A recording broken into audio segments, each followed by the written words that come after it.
کامران نے نبیلہ سے کہا کہ نبیلہ آج رات اینٹیں آ جائیں گی، تم ہماری مدد کرنا، اینٹیں گھر میں پھینکتی ہیں۔ نبیلہ نے دن بھر گھر کے کام کیے، پھر رات کو وہ اینٹیں اٹھا کر گھر میں پھینکنے لگی۔ رات کے 3 بج گئے تھے، کام ختم ہوا، اس کا جسم درد اور تھکن سے بے جان سا ہو رہا تھا۔ کامران لیٹ گیا، نبیلہ پاس گئی۔ کامران پلیز میرا سر دبا دینا، مجھے بہت درد ہو رہا ہے۔ کامران نے کروٹ بدلی، یار جاؤ پیناڈول کھا لو، مجھ سے نہیں دبایا جاتا۔ وہ بستر پر لیٹ گئی، نہ جانے کیوں آنکھوں سے آنسو بہنے لگے۔ وہ رو رہی تھی، اس کو بہت درد ہو رہا تھا۔ وہ منہ پر ہاتھ رکھ کر سانس روکنے کی کوشش کر رہی تھی۔ کامران پاس سویا ہوا تھا، وہ درد سے سو نہ سکی۔ فجر کی اذان ہونے لگی تھی کہ اس کی آنکھ لگ گئی۔ وہ سوئی ہی تھی کہ ساس گالیاں دے رہی تھی، میڈم سوئی ہوئی ہے، شرم ہی نہیں ہے، ٹائم دیکھو۔ کامران بھی برہم ہوا، وہ اٹھی، کامران غصے میں تھا۔ نبیلہ شرم ہے تم کو، ٹائم دیکھو، امی خود ناشتہ بنا رہی ہیں، تمہاری آنکھ ہی نہیں کھلتی۔ نبیلہ کیا کہتی، جبکہ اب کامران کو فرق ہی نہیں پڑتا تھا، نبیلہ مر رہی ہو یا کسی درد میں ہو۔ وہ خاموش ہوئی، کچن میں چلی گئی، سارا کام کیا۔ اس کی حالت کافی خراب تھی۔ اس نے کسی سے کچھ نہ کہا۔ شادی کو 3 سال گزر گئے تھے لیکن اولاد نہ تھی۔ ان 3 سالوں میں کوئی ایسی سانس نہیں تھی جب کبھی سکون پایا ہو۔ نئے گھر کا کام شروع کیا، وہ مزدوروں کی طرح کام کرنے میں لگ گئی اور دن بھر سب کے لیے کھانا بناتی، پھر کبھی اینٹیں اٹھا کر دیتی تو کبھی مٹی اٹھا رہی ہوتی تھی۔ 4 مہینے اس نے مزدوری کی، گھر تیار ہوا۔ کامران کے ساتھ رہتے ہوئے وہ کامران سے دور تھی، کامران اس سے دور رہنے لگا اور دن کی دوری سے راتوں کی دوریاں بھی بڑھنے لگی تھی۔ اولاد نہ ہونے کے تانے دینے لگے سب، اور اب تو ایک ڈر سا اسے ستانے لگا۔ کامران تو پہلے ہی اسے دکھ دیتا تھا، لیکن اب اولاد نہ ہونے کے تانے۔ ان دنوں کہیں اس سے چھپ کر کامران کی دوسری شادی کی باتیں ہونے لگی تھیں۔ وہ سب کے رویے سمجھ رہی تھی، کچھ تو غلط ہو رہا تھا۔ نبیلہ ایک نوکرانی سے بڑھ کر کچھ نہ تھی، وہ لبوں کو سیے بیٹھی تھی۔ نبیلہ کو ایک خوف تھا، کہیں کامران مجھے اپنے آپ سے دور نہ کر دے۔ لیکن جٹانی کی چھوٹی بیٹی نے بتایا، آنٹی نبیلہ، ماما کہہ رہی تھی کامران چاچو کی شادی کرنی ہے، نئی آنٹی لے کر آنی ہے۔ نبیلہ سمجھ چکی تھی کوئی قیامت ٹوٹنے والی ہے، لیکن وہ خاموش تھی۔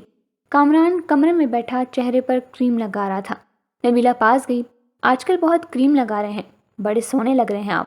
نبیلہ کامران کے کندھے پر سر رکھ کر بتا رہی تھی، کامران آپ خوش رہیں، ہمیشہ میں نماز پڑھ کر آپ کے لیے بہت دعائیں مانگا کرتی ہوں، آپ کی زندگی کی دعا مانگتی ہوں، آپ کے ساتھ ہی تو میرا سب کچھ ہے۔ جیسے وہ ایک درد دل میں چھپا کر خود کو سمجھا رہی ہو کہ کامران مجھے کبھی نہیں چھوڑے گا۔ اور پھر وہ دن آ گیا، لڑکی والے کامران کے گھر آئے۔ ساس نے سختی سے کہا، کھانا بناؤ اور اپنے کمرے میں چلی جاؤ، سامنے نہ آنا منحوس۔ وہ اتنی بے رخی سے کہہ رہی تھی، اس نے شادی کے بعد ایک کام سیکھ لیا تھا، اور وہ تھا درد کو چھپانا، خاموشی سے رونا لیکن شکوہ نہ کرنا۔ وہ واپس پلٹ کر دیکھتی تو سوتیلی ماں تھی جو کہ اسے کبھی قبول نہ کرتی۔ سامنے کامران کی شادی تھی جو کبھی بھی دھکے دے کر نکال سکتا تھا۔ کامران کا رشتہ طے ہوا، کچھ دنوں میں ہی دوسری بیوی کو بہا کر گھر لے آئے۔ جس کمرے میں وہ کامران کے ساتھ رہتی تھی، آج اس کمرے میں کامران کسی اور کی باہوں میں ہے۔ اسے الگ سے ایک کمرہ دے دیا گیا۔ وہ حسرت بھری نگاہ سے دیکھتی رہتی تھی۔ کامران اپنی دوسری بیوی کو مرے گھمانے لے گیا۔ وہ بہت خوش تھا، لیکن ایک دیمک جیسا درد نبیلہ کو کھائے جا رہا تھا۔ گھر کے کام، دن بھر کی تھکن، رات کی تنہائیاں، درد اور بے پناہ لاپرواہی۔ نئی دلہن کو سب پیار کرتے تھے، لیکن نبیلہ ایک کونے میں پڑی شاید موت کے قریب آ گئی تھی۔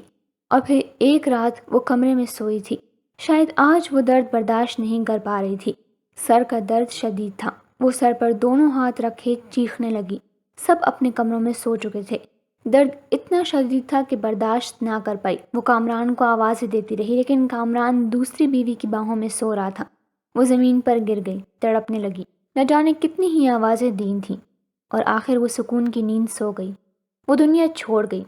صبح ساس گالیاں دے رہی تھی، کمینی آج بھی نہیں اٹھی، ناشتہ بنانا ہے۔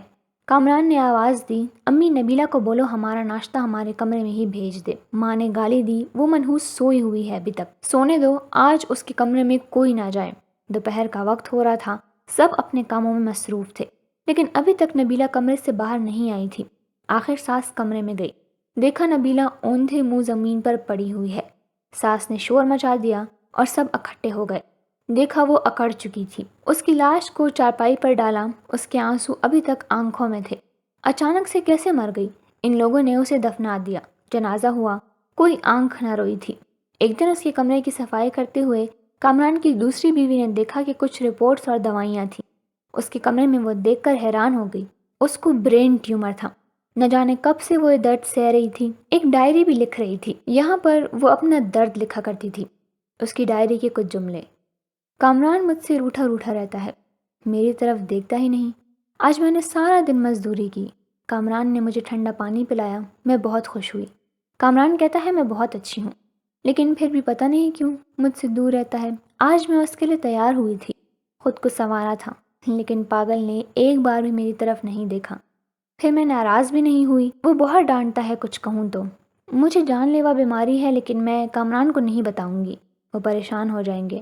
ہمارا گھر بن کر تیار ہو گیا، میں نے اپنا کمرہ بہت سجایا۔ کامران کی شادی کر رہے ہیں، مجھے گھر سے نکالا تو کہاں جاؤں گی؟ میرا تو کوئی نہیں ہے، بس نوکرانی بن کر مرنے تک یہیں پر رہوں گی۔ کامران اپنی دلہن سے بہت پیار کرتا ہے، اسے برگر لا کر دیا ہے۔ میں نے کہا مجھے بھی لا کر دو تو کہتا ہے تم برتن دھو جا کر، دماغ خراب نہ کرو میرا۔ بھلا میں نے برگر ہی تو مانگا تھا۔ آج صبح سے میری سانس رک رہی ہے، ایسا لگ رہا ہے میرا وقت قریب آ گیا۔ کاش کامران کی باہوں میں مر سکتی، کاش کامران میرا درد سمجھتا، مجھے سینے سے لگاتا، میں سکون سے مر جاتی۔ کامران، اب کبھی میری یہ ڈائری پڑھیں تو خود کو میری موت کا ذمہ دار نہ ٹھہرانا، میں بہت پیار کرتی ہوں آپ سے، بس نصیب سے ہار گئی ہوں۔ شاید کہ میری قسمت میں خوشیاں نہیں لکھی ہیں، اور ہاں پاگل، ایک برگر ہی تو تھا، کنجوس، مجھے لا دیتے تو کیا ہو جاتا، ڈانٹنے کی کیا ضرورت تھی۔